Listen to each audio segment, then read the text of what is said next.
درود بچه ها. تو کانال نوالیسم مدرن عرفان شمنیسم کاستان دارو بر اساس آموزه های دونخوان در یک چارچوب فنی معرفتی مورد بررسی قرار میدیم.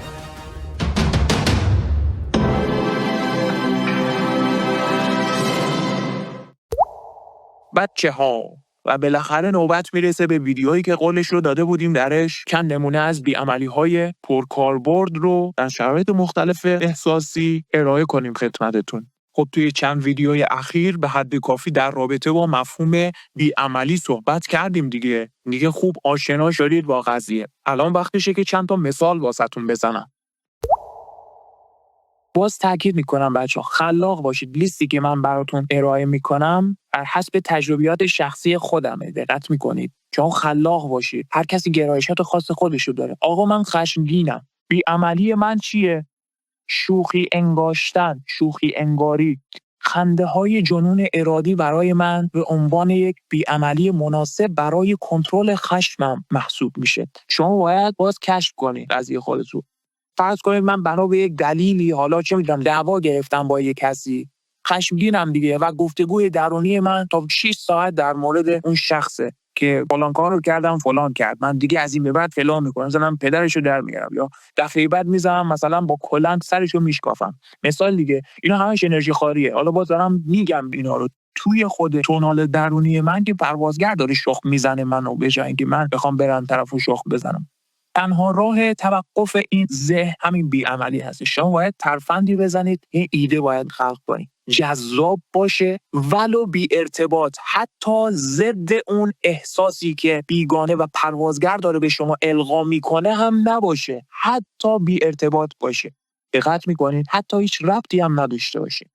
واسه همین میگم خندیدن برا من کار میکنه. اینکه جدی نمیگیرم، شوخی میگیرم که واقعا چیز جدی در این کیهان نیست برای من. این قضیه باعث میشه پیوندگاه من در موقعیت مطلوب تری قرار میگیره، کنترل میکنه گفتگوهای درونیم رو. یا مثلا بی‌عملی خودبزرگبینی من چیه بچه‌ها؟ یکی از بچه‌ها سوال پرسیده بود.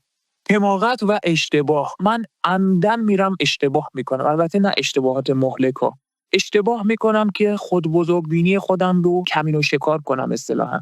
گاهی اوقات زیاد میشه دیگه. مثلا این کلاسی که میذارن درست همین شما میگید استاد، خب این قضیه باعث میشه که خودبزرگبینی من رو شما تغذیه میکنید و من باید با ترفندهای اینو کنترلش کنم. چطور کنترل میکنم؟ با حماقت، با اشتباه. این راهکار منه. آقا جان بی‌عملی عشق مثلا چیه؟ مثالش هم زدیم.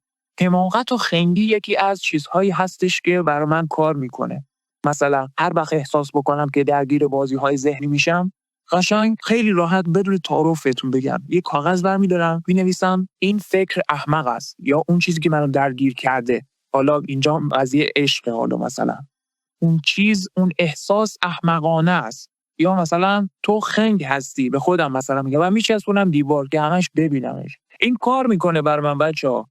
باعث میشه اون فرمانی که من با ارادم صادر میکنم و بر من یه جور عجیب جلوه میکنه، یه جور میگم حتی بی ربطه و منو به سمت خودش میکشه، این کم کم در واقع جایگزین فرمان بیگانه میشه که از بیرون داره هی نیرو وارد میکنه، میگه خاک تو سرت، نمیدونم فلانی تو بساری. مثالهای دیگه باز میتونید بزنید. مثلا بی‌عملی خار و کوچک شمردن. بعضی از اوقات خیلی‌ها هستن الکی بیخیالن. بیخیالی هم خب بده دیگه. بخوای متمرکز به بیخیالی باشی که هیچی دیگه، آخرش آسوپاس میشی. مثلا یه نمونهش برای من میشه کسب آگاهی و دانش. دقت میکنه نوعی کمین و شکاره. توی این حالت تقریبا میشه متضادش. کوچک شمردن یعنی بیخیالی طی کردن، برعکسش میشه جدی گرفتن. توی این حالت خاص این متضاده کار میکنه. دقت فرمودید؟ یا مثلا افسردگی برای من فقط مشاوره برای من کار میکنه در ارتباط با افسردگی. خب من هم یه سالک معمولی هم دیگه، من هم گاهگداری امواج بیکرانگی فرا میگیره. آیا افسرده نمیشم؟ چرا نمیشم؟ یا یه سالک برای من بیار که 24 ساعته با دمش گردوبش کنه، اون اصلا یه مشکل دیگه داره، اون شاید اصلا مجنون باشه. اصلا برای من مشاوره باعث میشه تا از افسردگی فاصله بگیرم، در مسیر هوش قرار بگیرم. آقا جان یکی از سوالاتی که توی جمعمون مطرح کرده بودیم بچه‌ها مراقبه بکنن تا بفهمن که بی‌عملی غم و اندوه چیه، به طور کلی‌تر از افسردگی بخوام بگم، به جنبندی جالبی رسیدیم. بر خود منم سوال بود و بچه‌ها که مکاشفه کردن و همه متمرکز شدیم دیدیم جواب میده، بچه‌ها تعجب و شگفتیه. اینو یادتون باشه. در ایامی که به خصوص بیماری کرونا خیلی دیگه اذیت میکرد و فرکانس بشر رو کلا تغییر داده بود، ما رفتیم سمت شگفتی از چیزهایی که نمیدانیم. فرضاً یکی از بچه‌ها به سمت متافیزیک رفته بود، یکی به سمت یوفولوژی رفته بود و انواع و اقسام چیزها. و اینکه من خودم کتاب‌های جدیدی دارم اینجور تایم‌ها و خودمو درگیر اون مباحث می‌کنم چون چیزهای جدید دارن و اون جاذبه کافی بی‌عملی رو برخوردارن ازش، گفتم باید یه جذابیت خاصی داشته باشه و برای من سوال خلق میکنه و منو درگیر تعجب میکنه و باعث میشه شگفت زده بشم از پیچیدگی های این کیهانی که درش زندگی میکنن. این منو درگیر میکنه و باعث میشه اون غم و اندوه رو فراموش میکنم. ببین این خیلی تریک هوشمندانه ها. اینا بعداً لیست برداری کنی چون به دردتون میخوره. باز من همه رو دارم نمیگم، میگم خلاق باشید. باز برای شما میتونه احساسات دیگه‌ای کار بکنه. بی‌عملی خواب آلودگی براتون مثال بزنم. تعجیل ساختگی بچه‌ها، عجله کردن ساختگی یه حالت خاصی از کمین و شکاره. فرضاً من صبح‌ها از خواب بیدار می‌شدم، می‌رفتم کلاسی درس می‌دادم. همیشه خواب آلود بودم. چنان بازی می‌کردم که انگار کلاس مهمیه و یه عجله خاصی رو بازی می‌کردم. این یک استرس موضعی به من میداد. این فرمان منه، با اراده خودم در واقع دارم فرمان میدم که چی کار بکنم، که ماتریکس رو دور بزنم دیگه، که اون فرمان خوابالودگی که ذهن همش میگه وای بخوام، وای ولش کن، دنیا مگه چیه، حالا یه 10 دقیقه بخوابم، یه نیم ساعت دیگه بخوابم که از کلاس افتادم تموم شدم، این بده دیگه. اون فرمان بیگانه است. پس شتاب زدگی کاری هستش که خیلی برای غلبه بر عمل خواب آلودگی کار میکنه. جان ساعت رو یه خورده دیرتر زنگ بذار که وقتی بیدار شدی ناچار باشی عجله کنی. ذهن رو اینطوری باید فریب داد. یکی از بچه‌ها سوال پرسیده بود تو همون کامنت های پیج، گفتش که من نسبت به یکی کینه دارم، متنفرم، کینه ورزی چه بی‌عملی داره. من بهش گفتم احساس ترحم و دلسوزی ساختگی. و البته توضیح داره. ببینید اولا شما باید همه اینا رو بشناسید که انواع و اقسام این احساسات یک سری موجودات غیر ارگانیکن که آویزون پیله ما میشن. کینه بچه خودش یک موجود تاریکه. من حالا باز مثال بخوام بزنم، مثلا مادرم یه حفره از طریق تاریخچه شخصیش در کالبدش به وجود اومده. این حفره رو یک موجود سایه دود مانند که من تو یکی از مکاشفه هام تونستم ببینمش ایجاد کرده و برمیگرده به یک رابطه خانوادگی که از یکی از فامیلام کینه‌ای داره و همین قضیه باعث میشه من میبینم گاه‌گداری غر میزنه و گفتگوی درونیش رو برون‌ریزی میکنه و میگه آی من فلان بکنم مثلا پدرشو در میارم و نمیدونم نباید اون خوبی رو میکردم و اینجور داستان. این کینه که به خصوص در موجودات مشرقی وجود داره، به خصوص چینی ها، به خصوص ژاپنی ها، اینا کینه های خیلی شطوری دارن. یک موجود غیر ارگانیکه، یک موجود سایه است که میچسبه به کالبد انرژی و شروع میکنه به انرژی خاری و اصلا یکی از اون چنس هایی هستش که به چسب دل میکنه و کالبد درخشانت رو پاره پوره میکنه واقعا.